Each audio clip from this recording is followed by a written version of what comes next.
Olá pessoal, é com imenso prazer que eu recebo vocês para a gente dar início ao nosso segundo bimestre. E o que nós vamos começar falando? Nós vamos começar falando sobre a eletrostática. E o que nós vamos fazer? Nós vamos dividir a eletrostática em algumas partes. Neste encontro de hoje, nós vamos falar sobre a carga elétrica e o princípio da conservação da carga elétrica. Vamos falar também sobre a teoria atômica, vamos falar um pouquinho sobre a teoria atômica. E qual que é o pré-requisito para você assistir essa aula? O pré-requisito é lá da química, é a teoria dos átomos. Você tem que conhecer como que foi o histórico, como que se deu a construção e o descobrimento das teorias dos átomos. Teoria de Bohr, teoria de Rutherford, teoria de todos os químicos, até chegar na teoria do átomo aceita nos dias de hoje. Beleza? Então, se você não lembra direitinho sobre a teoria dos átomos, dá uma voltadinha lá para vocês pelo menos conhecer quais os tipos de átomos, né? Esse histórico, desde o primeiro modelo atômico até o modelo atômico conhecido nos dias de hoje e aceito nos dias de hoje. Tranquilo? Então vamos dar início aí e falar um pouquinho sobre essa carga elétrica. Então vamos lá.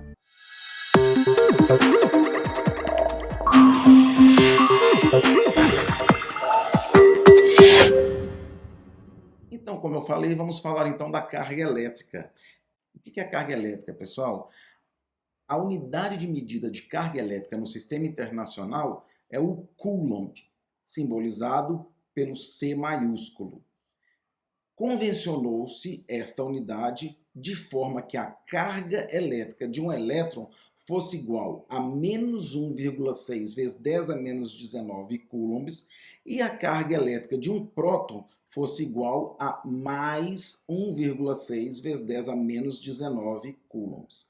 Pessoal, atentem-se nisso.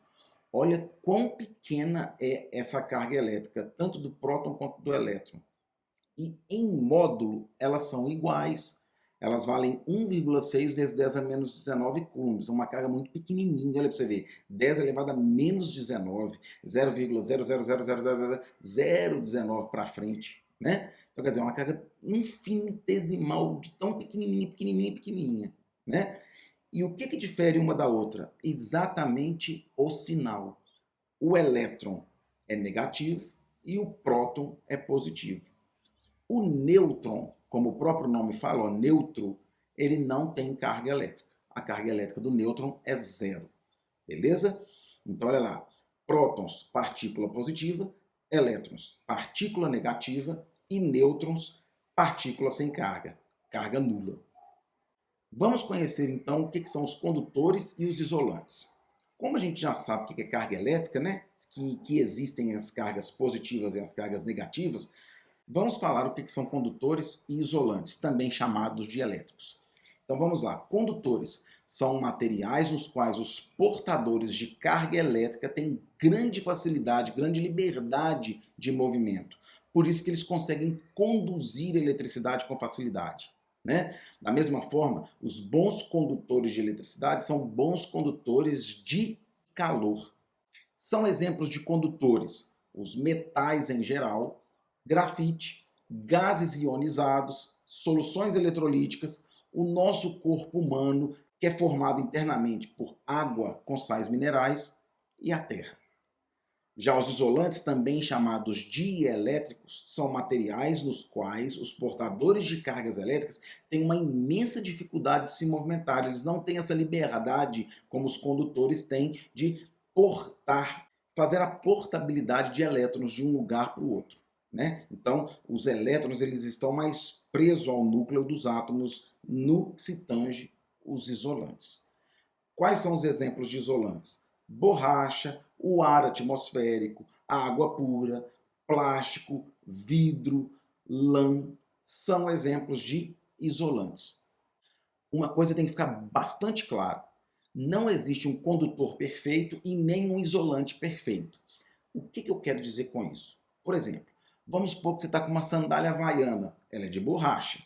Dependendo do local que você for enfiar sua mão, o seu chinelo havaiano não vai conseguir te proteger, porque a rigidez dielétrica, nesse caso aí da eletricidade, vai conseguir vencer e romper essa borracha. Ela não vai estar isolando o seu corpo do terra. Beleza? Então, por isso que a gente fala que não existe um isolante ou um condutor perfeito. Né? Se é vencida essa rigidez dielétrica, um isolante pode passar a conduzir a eletricidade. Então, muito cuidado com isso. Não achem que simplesmente por você estar com chinelo havaianas, que é de borracha, você está totalmente protegido em qualquer nível de tensão ou de corrente elétrica exposta. Beleza? Não está. Porque dependendo da quantidade de corrente elétrica, né, da capacidade que tem ali, da condução de corrente em um determinado circuito, a borracha ela não vai fazer com que o seu corpo esteja isolado. E você vai passar a conduzir corrente elétrica, que é o choque, e que pode vir, inclusive, a provocar dano à sua saúde ou até mesmo à sua morte. E qual é o princípio da conservação das cargas elétricas? Pessoal, isso é importantíssimo. Da mesma forma que a energia é conservada, a quantidade total de carga elétrica em um corpo ela também é conservada. Olha lá, a carga elétrica total em um sistema fechado, isto é, a soma algébrica das cargas positivas e negativas em qualquer instante é constante. Ou seja, ele não pode sumir, desaparecer, perder. Ele vai ser sempre o que? Ele vai estar sempre trabalhando ali, ó, de uma forma que a soma algébrica entre cargas elétricas negativas e cargas elétricas positivas sejam sempre um valor constante. Esse é o princípio da conservação das cargas elétricas.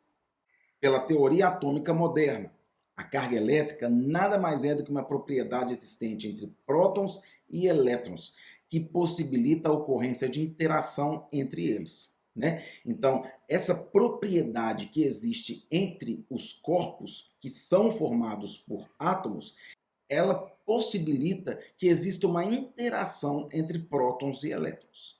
Beleza? Então, essa interação é o que a gente chama de teoria atômica da matéria. Percebam bem isso aí. Isso é um corpo eletricamente neutro. O que me fala que esse é um corpo eletricamente neutro? Conta ali quantos sinaizinhos de positivo nós temos dentro desse corpo. 4. E quantos sinaizinhos negativos nós temos? 4 também. Então o número de prótons é igual ao número de elétrons.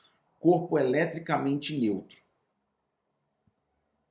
Agora olha o que a gente tem aí, ó. Nós temos elétrons em falta, não é isso? Nós temos excesso de prótons. Nós temos 4 prótons e 2 elétrons. Então, nesse caso, nós temos um corpo eletrizado positivamente. E esse último exemplo, nós temos agora elétrons em excesso. Olha lá, nós temos 4 elétrons e 2 prótons. Nós temos, então, nesse caso, um corpo eletrizado negativamente. Beleza? Então, a gente já consegue perceber quando que eu tenho um corpo neutro, quando que eu tenho um corpo eletrizado positivamente ou negativamente.